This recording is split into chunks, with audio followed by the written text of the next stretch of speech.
พี่วิ่งรอดนะเอาก่อนมัน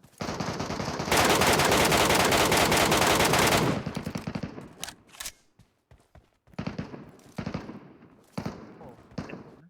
มันล้ม จ้า พอดีมันล้มพี่เอ็ด กี่ตัว ไม่รู้เสียงเสียงหรือมั้ง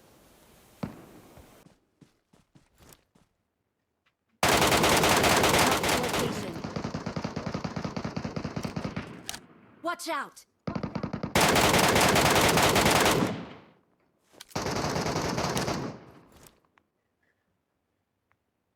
หมดไหม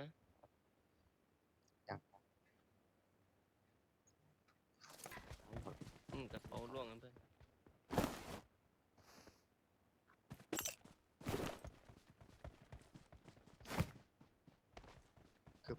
ไม่ได้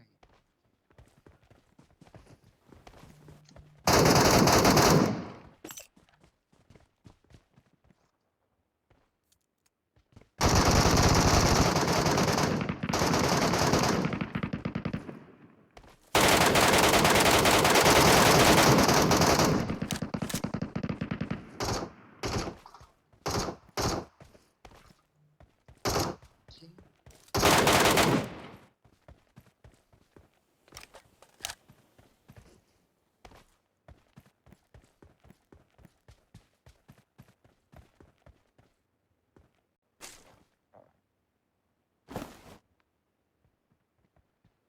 นี่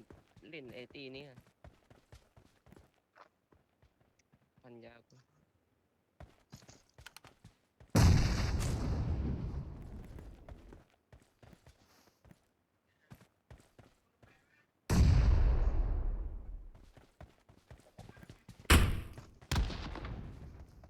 โอ้โห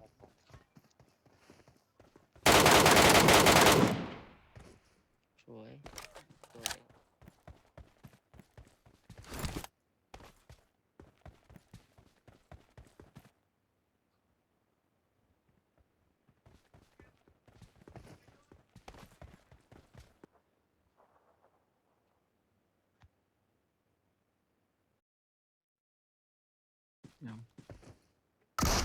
ซ้ำไปเลยอะ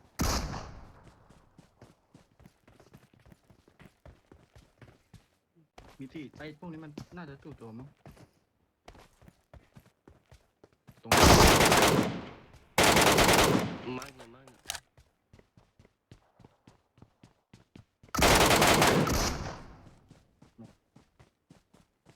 กระตี้เด้อ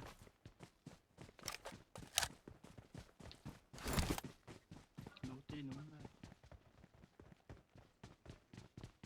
มันมีลูกม่วงไหมเพื่อน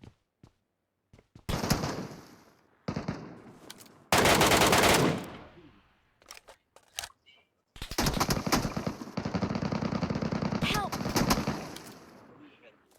Watch out! Watch out!